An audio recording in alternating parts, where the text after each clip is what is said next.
गरीब की होनहार बेटी।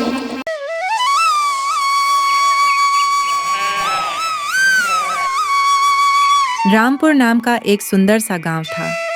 चारों तरफ खेत, मिट्टी की खुशबू और सादगी। लेकिन इसी खूबसूरती के बीच कई गरीब परिवार हर रोज भूख और मजबूरी से लड़ते थे।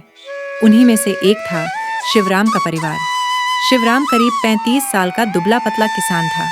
चेहरे पर मेहनत की लकीरें साफ झलकती थीं। दिल से नेक, ईमानदार और परिवार के लिए जान लुटाने वाला इंसान। लेकिन किस्मत ने उसका साथ कभी नहीं दिया।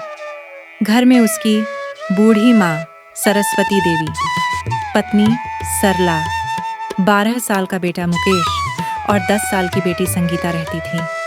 सभी मिलकर बहुत साधारण लेकिन ईमानदारी भरा जीवन जी रहे थे। समय बीतता गया। सुनिए जी, बच्चों को खाना तक नसीब नहीं होता, कब तक ऐसे चलेगा? सरला हर रोज ये चिंता करती थी कि बच्चों का भविष्य अंधेरे में ना चला जाए। मुकेश और संगीता दोनों पढ़ाई में बहुत तेज थे, लेकिन गरीबी ने उनकी पढ़ाई मुश्किल कर दी थी। फटी किताबें, पुरानी कॉपियां, फटा बैग और बिना स्कूल यूनिफॉर्म के स्कूल जाना उनकी मजबूरी थी। फिर भी उनके पिता शिवराम का सपना था कि मेरे बच्चे पढ़ लिख कर बड़े आदमी बने। एक दिन गांव में बीमारी फैल गई। शिवराम की मां सरस्वती देवी गंभीर बीमार हो गई। डॉक्टर को दिखाने के लिए पैसे चाहिए थे, लेकिन शिवराम के पास केवल 20 रुपए थे। हे भगवान, अब इन 20 रुपए में माँ की दवा लाऊं या बच्चों के लिए खाना? अच्छा उपचार और दवा न मिलने के कारण सरस्वती देवी की मौत हो गई। घर में मातम छा गया।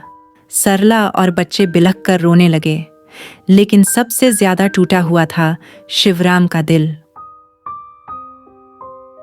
बेचारा शिवराम मेहनती तो है, पर किस्मत ही फूटी है।